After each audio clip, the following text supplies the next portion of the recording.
Parker was born 3 hours before his due date. Very punctual child. Pregnancy was great. I mean, I didn't have any real concerns at all. Right from the get-go, though, his color was off. He wasn't gaining weight. He was having issues latching. His respirations had gotten to the point where they were so high, we needed to go to the hospital and figure out what was going on. Without getting good answers, they transferred us to another hospital an hour and a half away. The second hospital we went to said, turns out it's related to the heart. He's in heart failure. We need to take care of that. Things are improving, but there's still so many things that are off and so many question marks. He's really struggling, developing, and so they had to do open heart surgery. So he's 18 months old. They do the surgery. He wasn't recovering well, and they realized his thymus was missing. A nurse practitioner pointed out that it can be a big indicator for 22q or DiGeorge. That prompted the genetic testing. He was diagnosed finally with 22q, also known as DiGeorge. It was a microdeletion in the 22nd chromosome. And so that minor microdeletion can cause an array of issues. And with 22q, it affects every area of the body. The spectrum is big. For Parker, I feel like so many of his issues come from the low muscle tone. I remember thinking, I can handle a kid with special needs. But little did I know, the challenge would be finding out that he even had special needs. We were seeing pulmonology, we were seeing GI, we were seeing cardiology, but nobody even suggested the possibility of it. It took me trying to figure things out on my own and hitting dead ends and having doctors tell me I wouldn't know what to do with this if this was my own kid.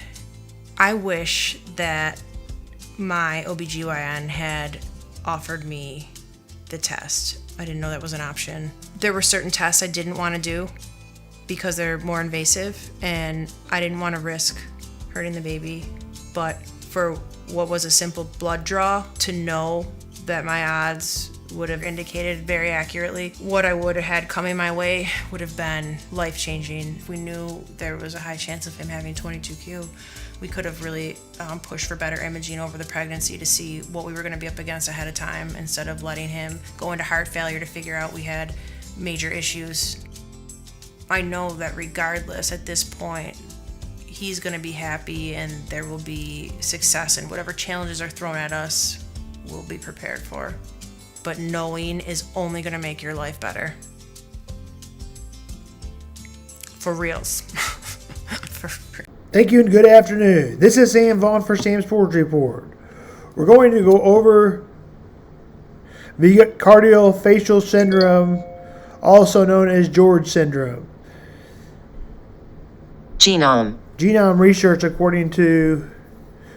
are going to go through an article, National Human Genome Research according to that article. Velocardiofacial syndrome is the most common associated with the cliff plat. In my experience, one of these things that causes a person that I know to snore, that we hopefully have on the show within the next few shows, maybe next week. Velocardiofacial syndrome is a genetic condition and is sometimes VCFS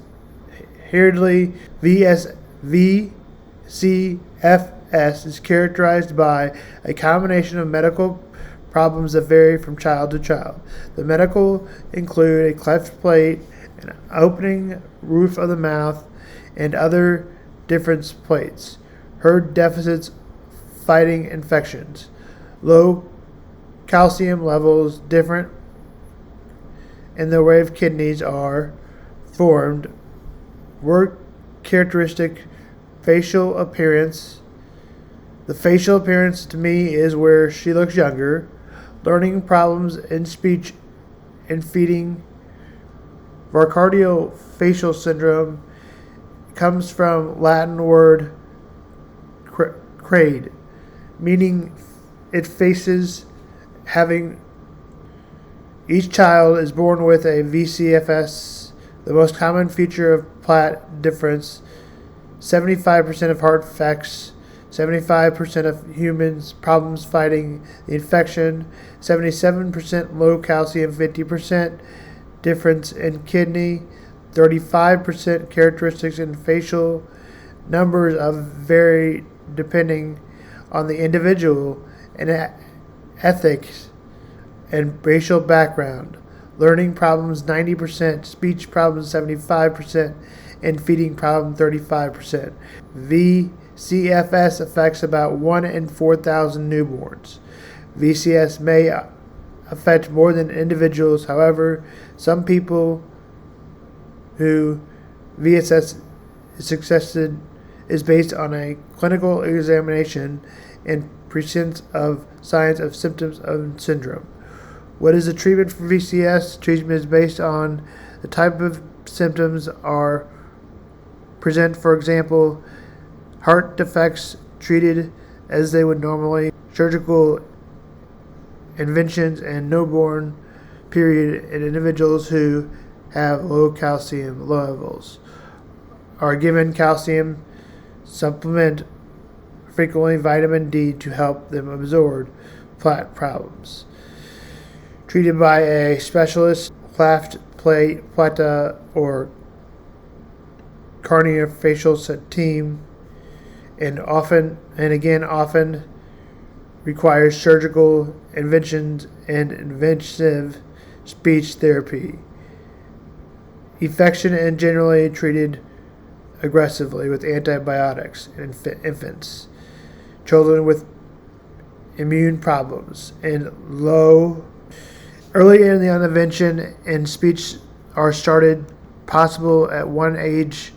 Delay treatments most often, and VCS inherited most often.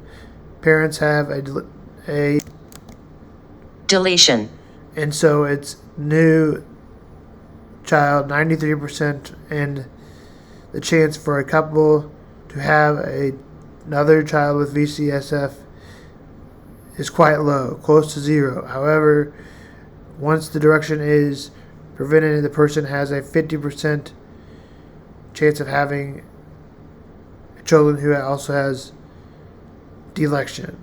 It is less than 10% in cases persons with VCFS inherits a deletion in chromosomes of 22 from parents when the VCFS is inherited. Families, this is meaning that other family members may be affected as well. Here's a link, my thoughts on it. Told you the person I know snores with a cliff on the palate, has a hard time maybe breathing, not so loudly, speech problems sometimes, looks a little bit different, looks younger. That's my report on that, but they can be wonderful people. Now we move on to Tyreek Hill.